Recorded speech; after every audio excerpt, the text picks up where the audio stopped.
नमस्कार, आप सब देख रहे पी न्यूज। मैं हूं आपके साथ ज्योति यादव। तो बुलेटिन की शुरुआत करेंगे इस वक्त की बड़ी खबर के साथ। दिल्ली में अधिकारियों के ट्रांसफर पोस्टिंग के मुद्दे पर केंद्र के अध्यादेश को चुनौती देने वाली दिल्ली सरकार की याचिका पर आज सुप्रीम कोर्ट में सुनवाई होनी है। सीजेआई डिवाइड चंद्रचूड़ और जस्टिस पीएस नरसिम्हा की बेंच ने मामले पर सुनवाई कर सकती है और 4 जुलाई को मामले में पहली सुनवाई हुई थी, जब कोर्ट ने केंद्र सरकार उपराज्यपाल को नोटिस जारी किया था। वहीं 6 जुलाई को सीनियर एडवोकेट अभिषेक सिंघवी ने कोर्ट से मामले पर तत्काल सुनवाई मांग की थी और केजरीवाल सरकार ने 30 जून को कोर्ट में याचिका दाखिल कर केंद्र के अध्यादेश को चुनौती दी थी। वहीं आपको बताते चले कि आपने याचिका में कहा था कि केंद्र की ओर से लाया गया अध्यादेश असंवैधानिक है, जो संविधान की मूल भावना के अनुरूप नहीं है। दिल्ली सरकार के अध्यादेश को रद्द करने और उस पर अंतरिम रोक लगाने की भी मांग की गई। दरअसल केंद्र सरकार ने 19 मई को अधिकारियों के ट्रांसफर पोस्टिंग पर अध्यादेश जारी किया था। अध्यादेश में उसने सुप्रीम कोर्ट के 11 मई के उस फैसले को पलट दिया, जिसमें ट्रांसफर पोस्टिंग का अधिकार दिल्ली सरकार को मिला था। अध्यादेश के मुताबिक दिल्ली में अधिकारियों के ट्रांसफर पोस्टिंग का आखिरी फैसला उपराज्यपाल यानी एलजी के पास होगा। इसमें मुख्यमंत्री का कोई अधिकार नहीं होगा। केंद्र सरकार ने अध्यादेश लाकर राजधानी में अधिकारियों की ट्रांसफर पोस्टिंग के लिए राष्ट्रीय राजधानी सिविल सेवा प्राधिकरण की स्थापना की थी। मुख्यमंत्री केजरीवाल इसके अध्यक्ष हैं, जबकि दिल्ली के मुख्य सचिव और प्रमुख गृह सचिव भी इसके सदस्य हैं। 2 जुलाई को सीएम ऑफिस ने राष्ट्रीय राजधानी सिविल सेवा प्राधिकरण की आलोचना की थी। सीएम ऑफिस की ओर से कहा गया कि नौकरशाह दिल्ली के मुख्यमंत्री के फैसलों को पलट रहे हैं। नियमों के मुताबिक एनसीसीएसए अपने फैसले बहुमत के आधार पर लेगा। इस प्राधिकरण में केंद्र सरकार की ओर से नियुक्त 2 शख्स मुख्य सचिव और प्रमुख गृह सचिव हैं, जिसमें उन्हें सीएम की सभी फैसले पलटने की शक्ति मिल गई है। हालांकि उपराज्यपाल सचिवालय ने इन दावों को सिरे से खारिज कर दिया था।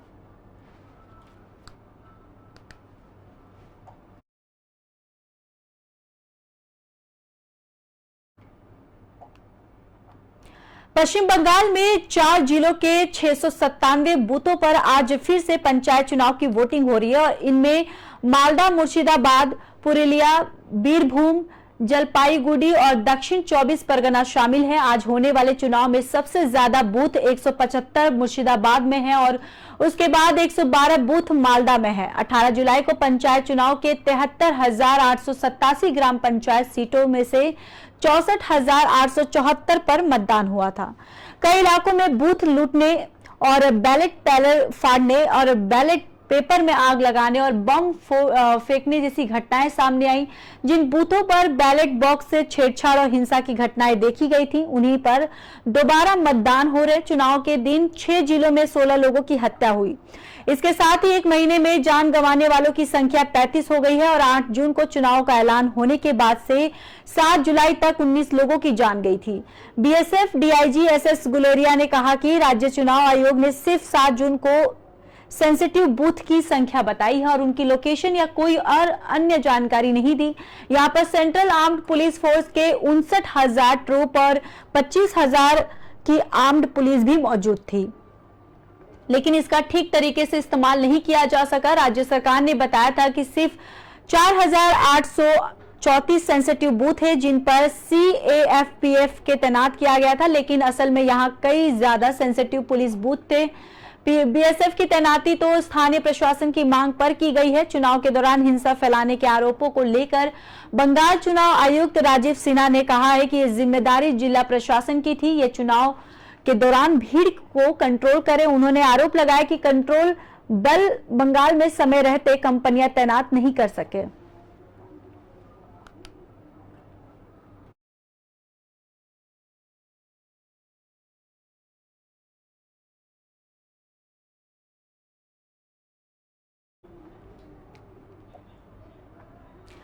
तो आज सावन का पहला सोमवार है। आपको बताते चले कि महीने के पहले सोमवार को उज्जैन के महाकालेश्वर मंदिर में भगवान महाकाल की पूजा अर्चना की जा रही है और साथ ही इस पावन महीने में उज्जैन में भगवान महाकाल के दर्शन के लिए श्रद्धालुओं की भीड़ भी उमड़ रही है। भगवान महाकाल को उज्जैन का राजा कहा जाता है और ऐसे में वो सवारी के रूप में सोमवार को प्रजा का हाल जानने बाहर निकलते हैं। इसके बाद भगवान भोग ग्रहण करते हैं। भगवान महाकाल जो प्रोटोकॉल होता है वो भी राजा की तरह ही होता है। भगवान महाकाल हर दिन भस्म आरती से लेकर शयन की आरती का प्रोटोकॉल होता है, लेकिन सावन में इससे थोड़ा फर्क आ जाता है। सावन महीने में हर सोमवार को भगवान महाकाल व्रत भी रखते हैं। भगवान महाकाल की रोज अल सुबह भस्म आरती होती है। आरती के साथ ही उन्हें जगाया जाता है। सावन महीने में भगवान महाकाल की भस्म आरती हर सोमवार को 2:30 बजे और बाकी दिनों में 3 बजे से शुरू हो जाती है।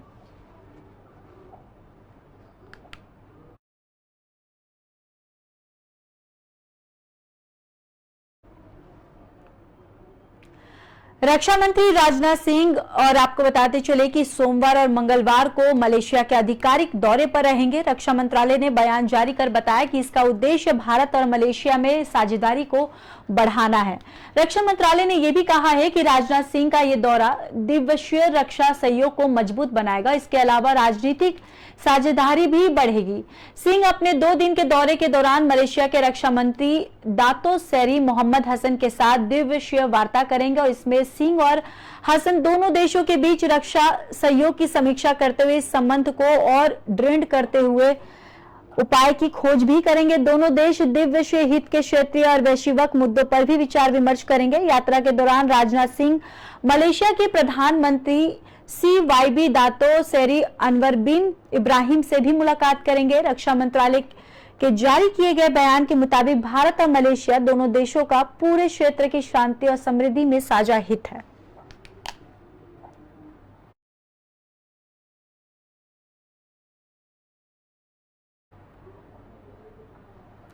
पिछले सप्ताह शुरू हुई मानसून बारिश ने पूरे उत्तर भारत में हाहाकार मचा दिया है। सबसे ज्यादा बुरा हालात तो हिमाचल प्रदेश में पैदा हो गए हैं, जहां कई लोगों की मौत हो गई है और सैकड़ों सड़कें बंद हो गई हैं।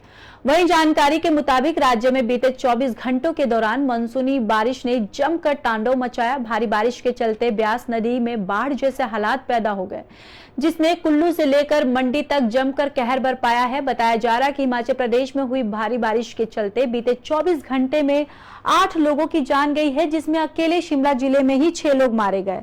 भारी बारिश के चलते राज्य के 3 जिलों में ही पंचबुल बह रहा है और मंडी, कुल्लू और लाहौल स्पीति जिलों में बहने वाली ब्यास और चंद्रभागा नदियों में 5 पुल बह गए हैं। भारी बारिश के बाद हुए लैंडस्लाइड के चलते 9 लोग घायल हुए, जबकि 3 लोग अभी भी लापता बताए जा रहे हैं। वहीं भारी बारिश के चलते राज्य सभी शिक्षण संस्थाओं को 2 दिन और के लिए बंद कर दिया गया है। बताते चले कि भारी बारिश के मद्देनजर रविवार के लिए राज्य में रेड अलर्ट जारी कर दिया गया था, जिसका असर देखने को मिला। वहीं रविवार को भारी बारिश से मंडी और कुल्लू में तबाही का मंजर देखा गया। जिले में 4 पुल बह गए। मंडी शहर में विक्टोरिया ब्रिज ब्यास नदी के पानी में डूब गया और जबकि पंडोह डैम के सभी गेट खोल दिए गए। वहीं पंडोह का आधा बाजार डूब गया है। यहां फंसे 6 लोगों को रेस्क्यू किया गया था। उधर कुल्लू जिले में सब्जी मंडी के किसान भवन में 30 लोग कई घंटों तक फंसे हुए हैं, जिन्हें आज ब्यास नदी का पानी कम होने के बाद एयरलिफ्ट किया गया। इसके अलावा कुल्लू से मनाली तक ब्यास नदी में मनाली चंडीगढ़ हाईवे कई स्थानों पर बह गया है। कुल्लू में एक वोल्वो बस और एक ट्रक ब्यास नदी में बह गए। उधर कसौल में पार्किंग में खड़ी कई कारें पार्वती नदी में बह गई हैं। हिमाचल प्रदेश में हुई भारी बारिश ने नदियां उफान पर है, जिसके चलते राज्य में कई पुल टूट गए हैं। वहीं मंडी के कटौली में कुनतर पर बना पुल टूट गया और वहीं मंडी शहर में पंचतत्व मंदिर के पास सुकेती खंड पर बना भी पुल बारिश में उसके भेद चढ़ गया है।